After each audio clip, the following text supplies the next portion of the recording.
Rich dad book की series की हर किताब एक इंटरेस्टिंग रीड है उन लोगों के लिए जो फाइनेंस, मनी और इन्वेस्टिंग में इंटरेस्टेड है, क्योंकि इस बुक में ऑथर रॉबर्ट कियोसाकी ने जो बातें बचपन में अपने दोनों डैड से सीखी, उसमें हमेशा जमीन और आसमान का फर्क रहता था। जो एडवाइस उनको उनके गरीब डैड देते थे, रिच डैड हमेशा उसका ऑपोजिट एडवाइस करते थे।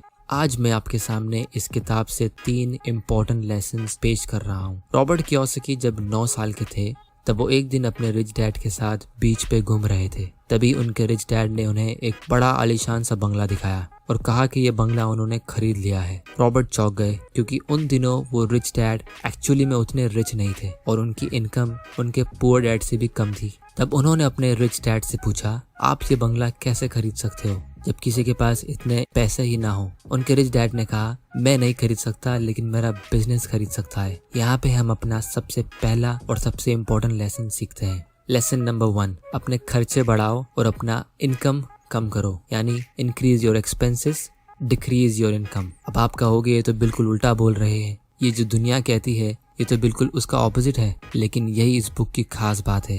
इनफैक्ट हमें ऑथर इस बुक के फाइनल चैप्टर्स में यही पॉइंट को सबसे ज्यादा इम्पोर्टेंट पॉइंट कहते हैं, जिसकी वजह से उन्होंने ये बुक लिखी है। मैं आपको इसका डिटेल समझाता हूँ। जब रॉबर्ट छोटे थे तब वो उनके रिच डैड के लिए नौकरी करते थे। उन्हें हर घंटे का 10 सेंट्स मिलता था। तब एक दिन वो अपने रिच डैड के पास अपनी सैलरी बढ़ाने की बात करने गए। तब रिच डैड ने उनकी सैलरी बढ़ाना तो दूर, वो भी काट दी और उन्होंने कहा, लोगों को सैलरी देना मतलब उन्हें एम्प्लॉयज की तरह सोचने पे मजबूर करना, और वो नहीं चाहते थे कि रॉबर्ट एक एम्प्लॉय की तरह सोचे। फिर आप मुझसे कहोगे, एम्प्लॉयज कैसे सोचते हैं? हर एम्प्लॉय यही सोचता है कि वो ऑफिस में मेहनत करे ताकि उसकी सैलरी बढ़ जाए और फिर वो अपना खर्चा कम करे ताकि वो ज्यादा सेविंग्स कर सके। लेकिन रॉबर्ट को उनके रिच डैड कुछ और ही एडवाइस करते थे। वो कहते थे कि आपको अपनी इनकम कम करनी चाहिए और अपने एक्सपेंस बढ़ा देने चाहिए। इसका मतलब ये कि अगर आप बिजनेस करते हो तो आपको उसमें से जितना कम हो सके उतना कम पैसा विड्रॉ करना है एज एन इनकम, और बाकी सारा पैसा इन्वेस्ट करना है। क्योंकि अगर आप ज्यादा इनकम विड्रॉ करोगे तो उसमें से आप सबसे पहले ज्यादा टैक्स पे करोगे, फिर बचे हुए पैसे को ऐसी जगह रख दोगे जिससे वो सही तरीके से ग्रो भी नहीं हो पाएगा, जैसे सेविंग्स अकाउंट या फिक्स डिपॉजिट। जितनी भी सक्सेसफुल कंपनीज है वो सारी कंपनीज अपना प्रॉफिट री इन्वेस्ट करती है। जेफ बेजोस की अमेज़न से लेकर वॉरेन बफे की बर्कशायर हैथवे तक, ये कंपनीज मिनिमम डिविडेंड पे करती है और अपना सारा अमाउंट री इन्वेस्ट करती है, या तो अपने खुद के बिजनेस में या तो दूसरी कंपनीज अक्वायर करने में। इसीलिए इन कंपनीज के शेयर प्राइस पिछले कुछ सालों में काफी गुना बढ़ चुके हैं। क्योंकि जब आप जॉब करते हो तो आपको जो सैलरी मिलती है वो ऑलरेडी टैक्स डिडक्ट होकर मिलती है। फिर बाकी की सेविंग्स आप अपने बैंक या फिक्स डिपॉजिट में डालते हो, जिससे आपको 8% इंटरेस्ट मिलता है।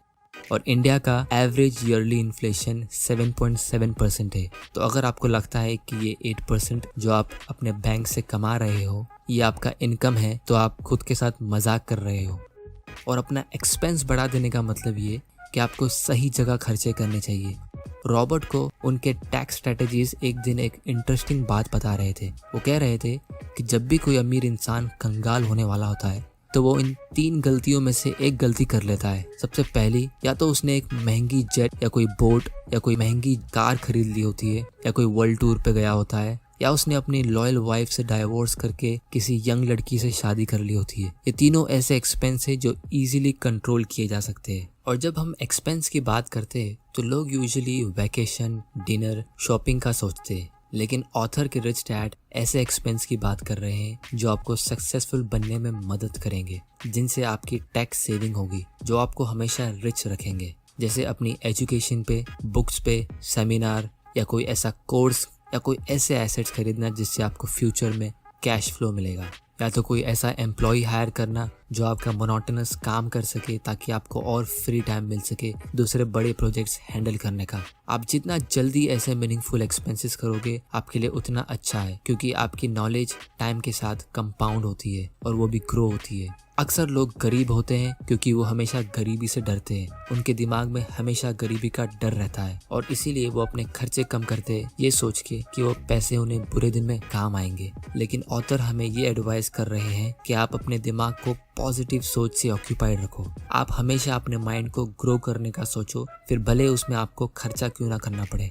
और दुनिया के सबसे फेमस इन्वेस्टर वॉरेन बफे भी यही कहते हैं। जब उनसे पूछा गया कि दुनिया का सबसे बेस्ट इन्वेस्टमेंट क्या है, तो उन्होंने कहा invest in yourself as much as you can. अपने आप पर इन्वेस्ट करो, अपनी नॉलेज पर।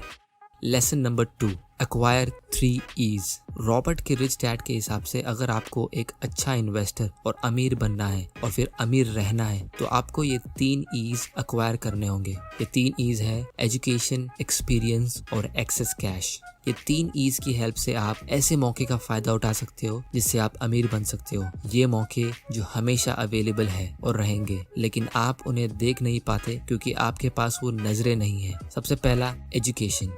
रिच डैड यहाँ पे स्कूल और कॉलेज की डिग्री की बात नहीं कर रहे, वो बात कर रहे हैं फाइनेंशियल नॉलेज की। लोग अक्सर कहते हैं कि जब उनके पास बहुत सारे पैसे आएंगे तब वो इन्वेस्ट करना शुरू करेंगे, लेकिन सच ये है कि अगर ऐसे लोगों के पास गलती से बहुत सारा पैसा आ भी जाए तो कुछ ही सालों में ये वापस कंगाल हो जाते हैं। ये इसलिए क्योंकि वो अपनी पुरानी आदतों से नया पैसा हैंडल करते थे, लेकिन रियल लाइफ में हर किसी की लॉटरी नहीं लगती। रिच डैड यहाँ पे इस नॉलेज की बात कर रहे हैं कि आपको बिजनेस चलाना आता है या नहीं, बिजनेस कैसे स्टार्ट करते हैं और कैसे रन करते हैं, और सबसे इम्पोर्टेंट कंपनीज के फाइनेंशियल स्टेटमेंट जैसे बैलेंस शीट, इनकम स्टेटमेंट कैसे रीड करते हैं, इसका एजुकेशन। पर्सनली मैं अपनी बात कहूँ तो मेरी लाइफ का टर्निंग पॉइंट तब था जब मैंने कंपनीज की फाइनेंशियल स्टेटमेंट रीड करना सीखी। वरना अगर आप बिना एजुकेशन के कहीं भी इन्वेस्ट करते हो तो वो गैम्बलिंग है। दूसरा ई है एक्सपीरियंस। रॉबर्ट के रिच डैड बचपन में उन्हें ब्लैंक फाइनेंशियल स्टेटमेंट देते थे जिसमें वो उन्हें खुद से एसेट साइड का कॉलम भरने को कहते थे। वो इसलिए क्योंकि उन्हें इससे एक्सपीरियंस मिलेगा। उन्हें पता था कि बिजनेस को सीखना और अच्छा इन्वेस्टर बनने का सबसे बेस्ट तरीका है उसे प्रैक्टिकली करना। फिर रॉबर्ट उस ब्लैंक स्टेटमेंट में एसेट्स ऐड करते, उससे सीखते, फिर कुछ और ऐड करते, उससे सीखते, गलतियां करते और सीखते, क्योंकि उनके रिच डैड चाहते थे कि वो रियल लाइफ में जल्द से जल्द सीखना शुरू कर दे। और अगर आप प्ले स्टोर या ऐप स्टोर पे सर्च करो तो ऐसे आपको बहुत सारे गेम्स मिल जाएंगे जिसमें आप खुद से बैलेंस शीट, खुद से अपना एसेट्स क्रिएट कर सकते हो। तीसरा ई है एक्सेस कैश। इस चीज की आपको इतनी चिंता करने की जरूरत नहीं होगी जितनी आपको एजुकेशन और एक्सपीरियंस की करनी होगी। वो इसलिए क्योंकि अगर आपके पास प्रॉपर एजुकेशन और एक्सपीरियंस है तो पैसा अपने आप फॉलो करेगा, और जब आपके पास उतना कैश आएगा तो आपको ऑलरेडी पता होगा उसे कहाँ इन्वेस्ट करना है ताकि वो और ग्रो हो सके और आपके लिए एक फाइनेंशियल सिक्योरिटी क्रिएट कर सके। जब लोग अपनी कॉलेज की एजुकेशन खत्म करते तो वो अपॉर्चुनिटी की जगह पे जॉब्स ढूंढते, फाइनेंशियल सिक्योरिटी की जगह पे जॉब सिक्योरिटी ढूंढते, और फिर सारी प्रॉब्लम्स वहीं से शुरू होती है। और इसीलिए दुनिया के 10% से भी कम लोग दुनिया का 90% से भी ज़्यादा पैसा ओन करते हैं, क्योंकि उनका एजुकेशन, एक्सपीरियंस और एक्स्ट्रा कैश उनके साथ हमेशा ग्रो करते रहता है।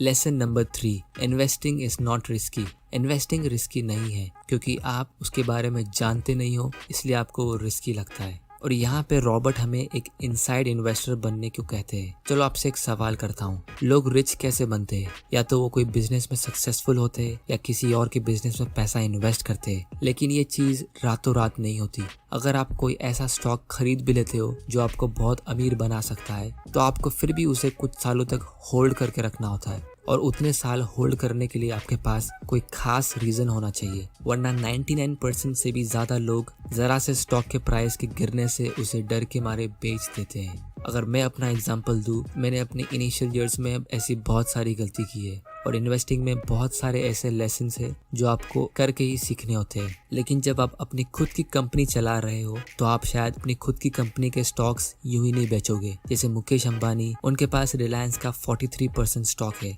जब इनकी कंपनी का बुरा टाइम आता है तब ये ओनर्स शेयर्स को बेच के निकल नहीं जाते, क्योंकि ऐसे टाइम पे शेयर्स बेचना मतलब सस्ते में बेच देना, जो बेवकूफ़ी होती है, और लोग अक्सर यही करते हैं। लेकिन ऑथर हमें यहाँ सजेस्ट कर रहे हैं कि इन्वेस्टिंग रिस्की नहीं होगी अगर आप खुद के बिजनेस में इन्वेस्ट करोगे। अगर आप कोई स्टॉक खरीदते हो तो उसे अपनी कंपनी समझ के इन्वेस्ट करें, और उतना ही रिसर्च करें जितना आप एक घर लेने में करते हो या कोई बड़ी चीज में पैसा डालने से पहले करते हो। और उतनी रिसर्च करने के बाद आपको उसकी पूरी अंदर की इन्फॉर्मेशन मिल जाती है। सिमिलरली अगर आप कोई भी ऐसी जगह इन्वेस्ट कर रहे हो तो आपको उसकी पूरी जानकारी होनी चाहिए जितनी एक ओनर को होती है। सो दोस्तों, अगर आपने रॉबर्ट कियोसाकी की रिच डैड पुअर डैड और इनकी दूसरी बुक कैश फ्लो क्वाड्रेंट पढ़ी है तो मेरे हिसाब से इस बुक में कुछ एक्स्ट्रा वैल्यू ऐड करने के लिए नहीं है। इस बुक में से आप इन्वेस्टिंग शायद नहीं सीख पाओगे, लेकिन आपको ये बुक एक नया पर्सपेक्टिव जरूर देगी इन्वेस्टिंग के बारे में सोचने के लिए। तो दोस्तों, अगर आपको ये वीडियो पसंद आया तो मेरे चैनल को सब्सक्राइब कीजिए। आपके लिए ऐसे इंटरेस्टिंग और नॉलेजेबल वीडियोस में लाता रहूंगा। वीडियो को लाइक करिए और मुझे जरूर बताएं कि आप ये बुक खरीदोगे या नहीं। तब तक के लिए गुड बाय।